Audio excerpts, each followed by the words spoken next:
आपके लिए official notification पर भी एक वीडियो बना दूँ। आपको समय नहीं मिला लेकिन वीडियो देखने का आपको समय मिल जाएगा। तो मैं शुरू करती हूँ। तो इसमें ये पोस्ट लिखनी है आरक्षी नागरिक पुलिस की।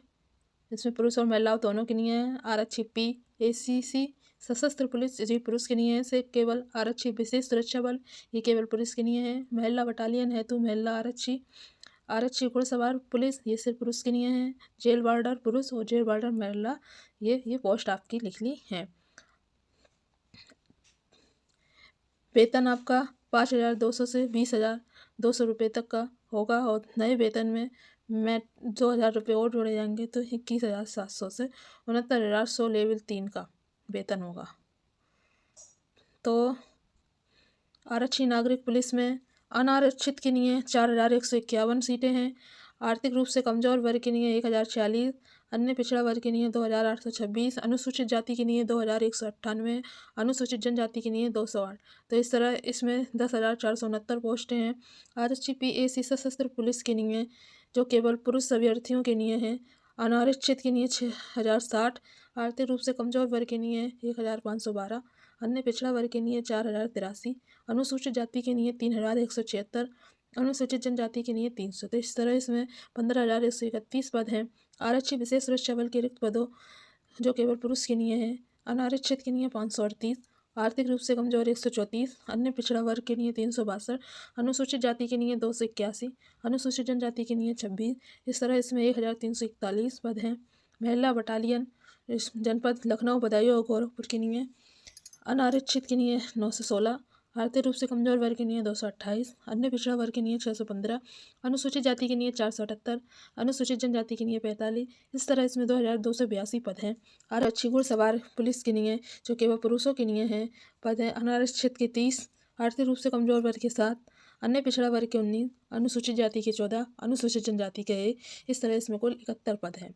जेल वार्डर पुरुष वालों के लिए अनारक्षित के लिए 1,314, आर्थिक रूप से कमजोर वर्ग के लिए 327, अन्य पिछड़ा वर्ग के लिए 885, अनुसूचित जाति के लिए 688, अनुसूचित जनजाति के लिए 65। इस प्रकार इसमें 3,279 पद हैं। जेल वार्डर महिला के लिए अनारक्षित 44, आर्थिक रूप से कमजोर 10, अन्य पिछड़ा वर्ग 28, अनुसूचित जाति 22, अनुसूचित जनजाति 2। इस प्रकार इसमें 106 पद हैं। जिसमें जिस चीज़ के लिए है जो पुरुषों के लिए है उसमें पुरुष ही पात्र होंगे और जो महिला के लिए है उसमें महिला ही पात्र होंगी। ऑनलाइन आवेदन करने की तिथि 31 दिसंबर से 30 जनवरी तक है। आवेदन शुल्क जमा करने की तिथि 31 दिसंबर से 30 जनवरी तक है और जमा किए गए शुल्क के समायोजन की तिथि 31 दिसंबर से 2 फरवरी तक है। आपको पहले वन टाइम रजिस्ट्रेशन करना होगा और अगर आप ये फॉर्म पहले ही भर चुके हैं तो आपका रजिस्ट्रेशन होगा तो आप लॉगिन करके अपना खोल सकते हैं और आगे फॉर्म की प्रक्रिया को पूरा कर सकते हैं। आवेदन शुल्क सामान्य EWS और अन्य पिछड़ा वर्ग के लिए 500, अनुसूचित जाति और अनुसूचित जनजाति के लिए 400 रुपये। ये था भारत का नागरिक हो, तिब्बती शरणार्थी हो लेकिन 1962 से के पूर्व भारत आया हो वही होगा। ठीक है। और जो एक्स्ट्रा क्वालिफिकेशन चाहिए पहली तो इसमें इंटर होना चाहिए और ड्यूक और नेल्ट से ओ लेवल पे कंप्यूटर डिप्लोमा होना चाहिए। ठीक है। या प्रादेशिक सेना में न्यूनतम 2 वर्ष की सेवा की हो या NCC का तुम्हारे पास भी प्रमाण पत्र हो। जिसने 1 से 2 फॉर्म भर दिए लेकिन उनका एक ही फॉर्म माना जाएगा। आयु पुरुष की आयु 22 वर्ष 18 से 22 वर्ष होना चाहिए और 2 जुलाई 2003 से पूर्व हो और 1 जुलाई 2007 का बाद का नहीं होना चाहिए। महिला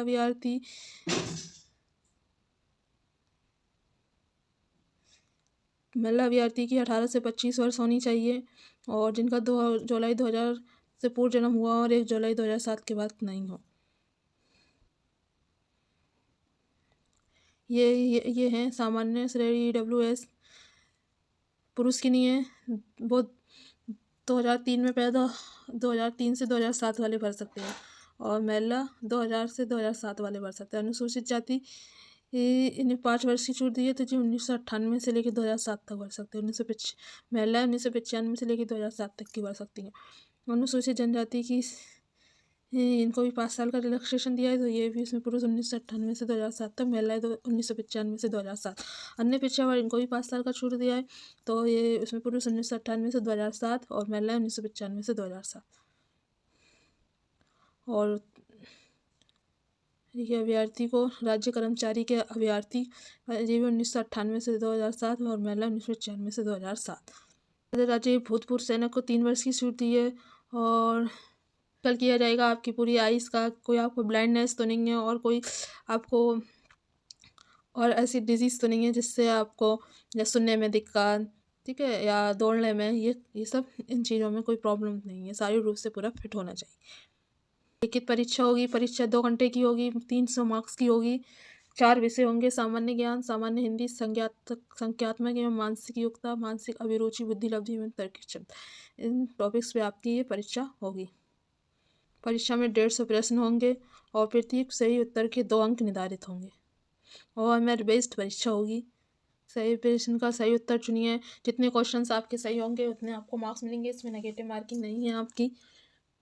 आप शारीरिक मानक परीक्षा, पुरुष की हाइट सामान्य और पिछड़ा वर्ग और अनुसूचित जाति में 168 सेंटीमीटर होना चाहिए।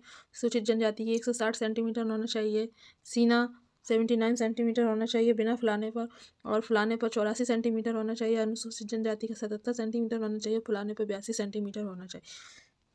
सीने का फुलाव 5 सेंटीमीटर अनिवार्य है।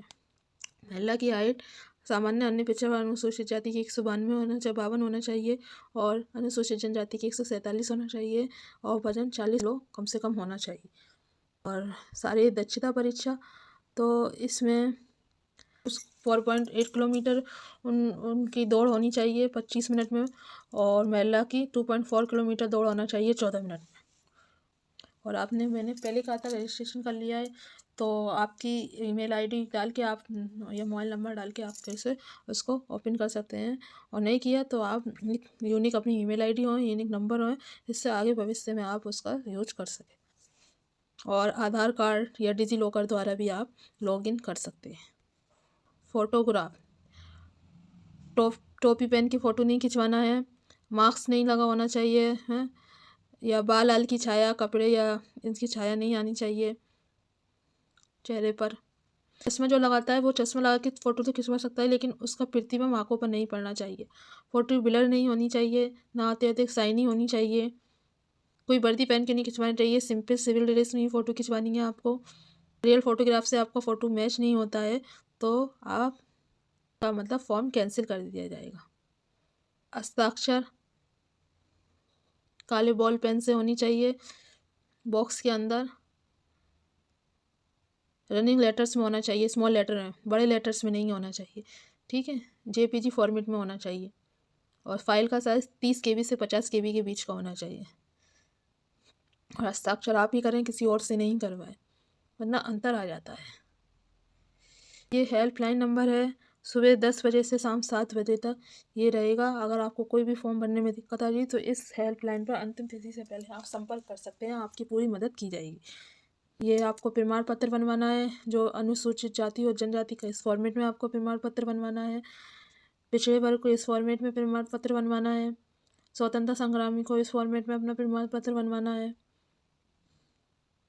कमजोर वर्ग के लोगों को इस फॉर्मेट में अपना प्रमाण पत्र बनवाना है।